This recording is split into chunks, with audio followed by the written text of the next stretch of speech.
Hello, my wonderful students. Today, I want to share something with you that could really make a big difference in your life. So listen closely. Are you looking to improve your English speaking and listening skills? Well, look no further. Our podcast conversations are the perfect way to enhance your English language skills. That's right.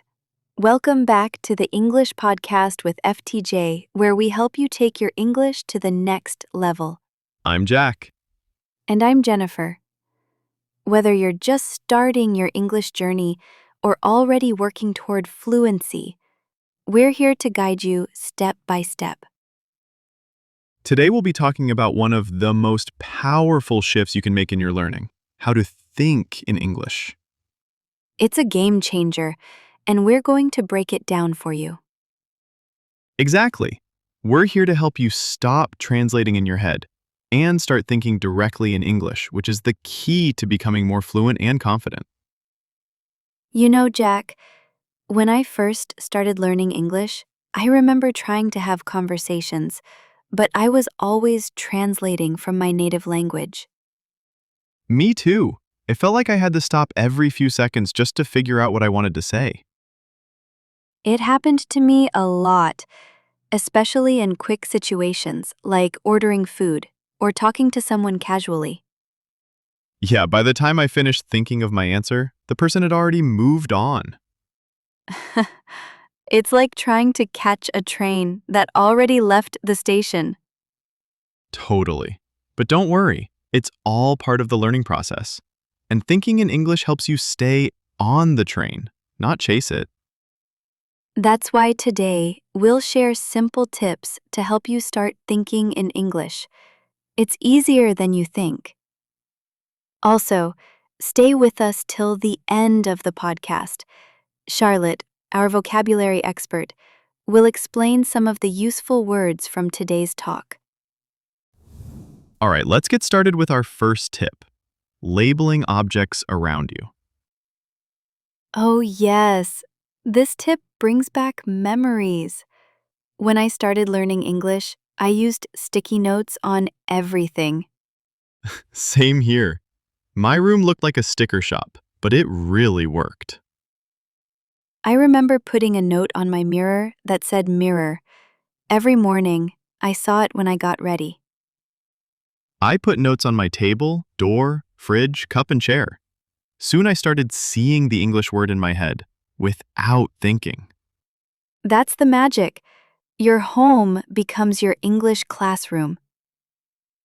And it's fun, too. You learn while brushing your teeth, eating food, or watching TV. It also helps you stop translating. You just see an object and say the word in English. So, if you see your cup, say cup. If you pick up your book, say book. Easy, right? Super easy. Start with just 5 things today. Add more tomorrow. Great idea. This one habit builds a strong English brain without any stress. And guess what? We've got more tips coming in the next part. Stay with us. And remember, learning English can be simple and fun. So the bottom line is, labeling objects helps you think in English. By making the language a natural part of your daily life. Well said, Jennifer. It's all about creating those connections in your brain. Over time, you'll find yourself thinking of the English word first. And that's a big step toward fluency. So, to all our listeners, give it a try and let us know how it goes. Absolutely. You know, speaking of making English a natural part of daily life, it reminds me of another tip that's been really helpful. Oh? Are you thinking about using simple sentences in your thoughts? Exactly. When I started forcing myself to think in English, I realized I didn't have to make perfect sentences, just simple, clear thoughts. Yes! I used to overcomplicate things by trying to think in big, difficult sentences. It made everything harder and more frustrating. Same here. Then I started thinking in easy phrases like, I am hungry. It's sunny today. Or I need to buy milk. It made learning so much easier. And the best part is, as you get comfortable with simple sentences, you naturally start using bigger and better ones without even trying. Absolutely. It's like building blocks. You start small and then build more skills step by step. I remember waiting for the bus and thinking, the bus is late, or I see a red car. It felt basic, but it kept my brain working in English. I did that too. Even saying things like, I wash dishes or I read book helped me stay connected to the language. And the great thing is, you don't need anything special. You can do it anytime, anywhere, just with your thoughts. Exactly. It's a simple habit, but it really works. So, to our listeners, try adding simple English thoughts to your day. Don't worry about grammar, just keep it short and easy. Remember, the goal is to help your brain think directly in English. That will make you more fluent and more confident. We'd love to hear how this works for you. Share your thoughts in the comments below. Now, building on that, another tip that really helped me was talking to myself in English. Oh, yes! Self-talk is super helpful. Did you ever catch yourself having full conversations alone? All the time! I remember cooking dinner and saying things like, now I chop the onions, or I need to boil the water. It felt a little funny at first, right? But it made a huge difference. I even did it while walking outside. I'd say things like, the weather is nice, or that boy is running fast. For me, it was while driving. I'd say, the traffic is heavy today, or that car is going fast.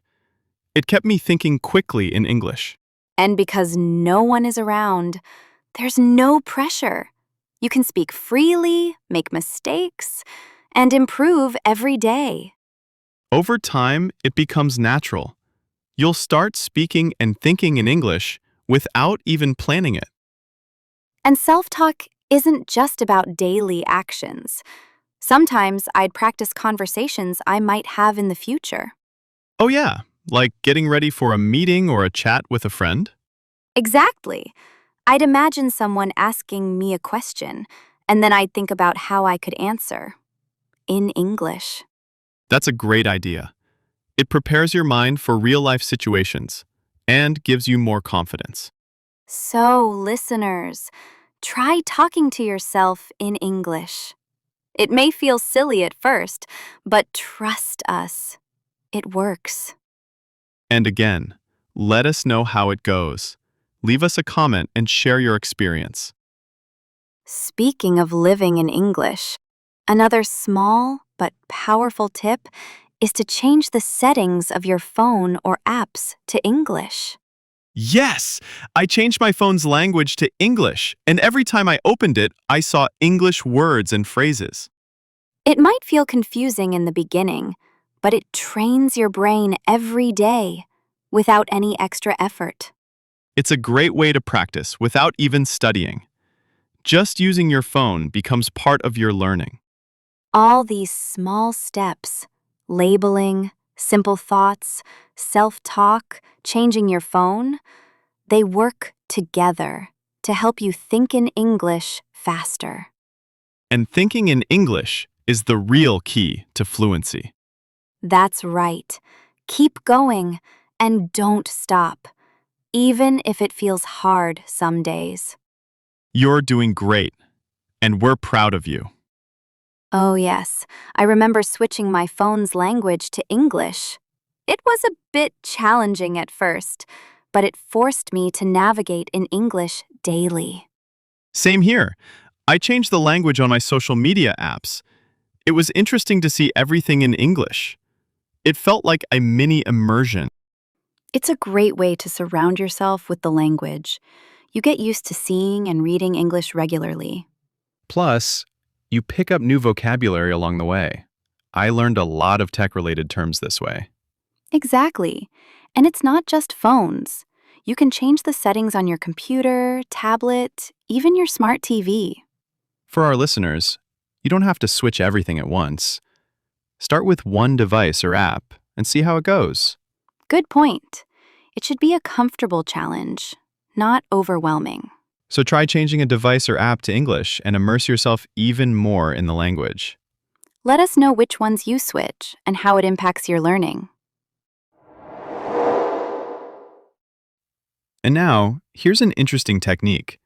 Thinking about situations in English. Yes, this one's all about visualization. Whenever I was in a situation, I'd try to describe it in English in my mind. Me too. If I was at a cafe, I'd think, I am ordering a coffee, or the barista is friendly. It helped me process my surroundings in English. It's like creating a mental dialogue. You engage with the environment and practice at the same time. Exactly. And it doesn't have to be limited to current situations. You can imagine future scenarios or recall past events in English. That's a great point. I used to replay conversations in my head, thinking about what I could have said in English. It's a form of mental rehearsal, which is really beneficial for language learning. For our listeners, next time you're out and about, try narrating the situation in English in your mind. It's a subtle but effective way to think in the language. And as always, we'd love to hear how this technique works for you. Another helpful tip is to track your activities in English. Yes, keeping a journal or a diary in English can be really impactful. I started writing down my daily tasks and reflections in English. It not only improved my writing skills, but also reinforced thinking in English. Same here. I use the planner where I jot down appointments and to-do lists in English. It's a simple habit that integrates the language into your everyday life. And over time, you can look back and see your progress, which is really motivating. For our listeners, consider starting a small notebook or using a note-taking app to track your activities in English. It's a great way to practice and organize your life at the same time. And don't worry about making mistakes. The goal is to think and write in English, not to be perfect. Exactly. So give it a try and share your experiences with us. And now, last but not least, a tip that combines technology and language learning. Text in English. Yes! Whether it's messaging friends, posting on social media, or even setting reminders, doing it in English makes a big difference. I started texting a friend who was also learning English. We'd have whole conversations via text, which was less intimidating than speaking at first. That's a great idea! I joined some online groups where the communication was in English. It was a fun way to interact and practice. Plus, texting gives you time to think about your responses. You can construct sentences and look up words if needed. Exactly. And over time, you become more fluent and quicker in your responses. For our listeners, try switching some of your texting or social media interactions to English. It's a practical and modern way to immerse yourself in the language. And as always, we'd love to hear about your experiences.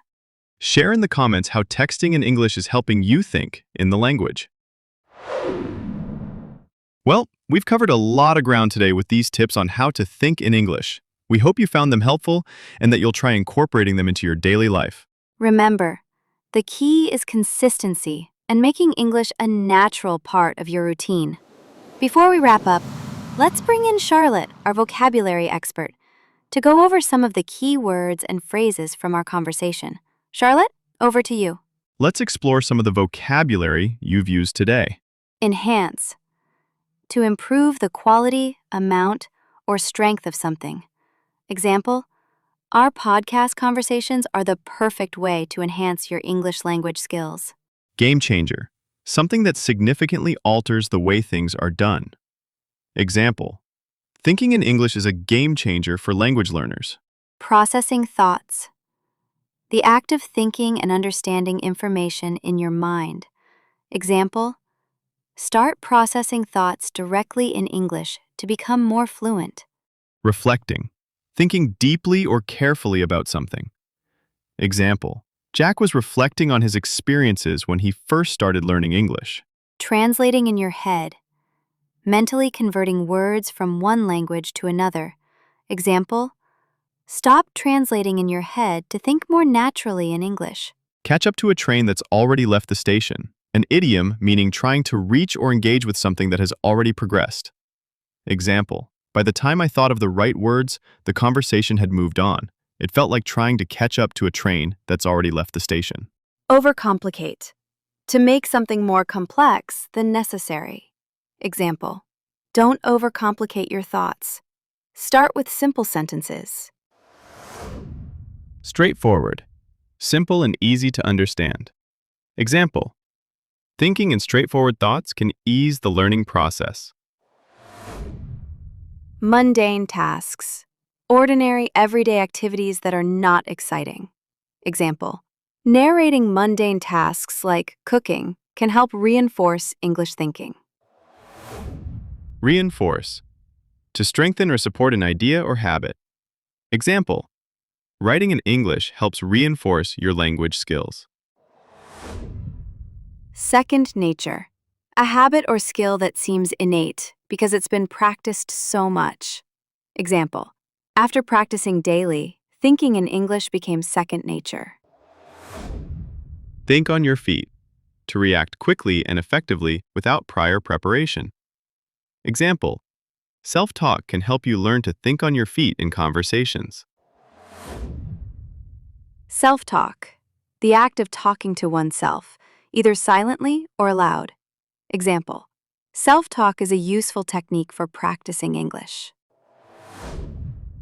Immerse, to involve oneself deeply in a particular activity. Example, immerse yourself in English by changing your device settings. Mini immersion, a brief or limited experience of being surrounded by a language. Example, switching apps to English creates a mini immersion environment. Navigate, to find your way around or through something. Example, changing your phone's language forces you to navigate in English. Visualization, forming mental images to understand or plan something. Example, visualization helps when thinking about situations in English. Subtle, not immediately obvious, nuanced. Example, thinking in English leads to subtle improvements over time. Impactful, having a significant effect or influence. Example, keeping a journal in English is an impactful way to learn. Consistency, the quality of always behaving in the same way. Example, consistency is key in making progress with language learning. That's all for today's vocabulary. Keep reviewing these words, use them in your daily life, and you'll build your confidence in no time. Changing all device settings at once can be overwhelming. Well, that brings us to the end of today's podcast. We hope you've enjoyed our tips on how to think in English. Remember, we're all on this language learning journey together. So keep practicing, stay positive, and don't hesitate to share your experiences and questions in the comments. Thanks for joining us today. Until next time, happy learning!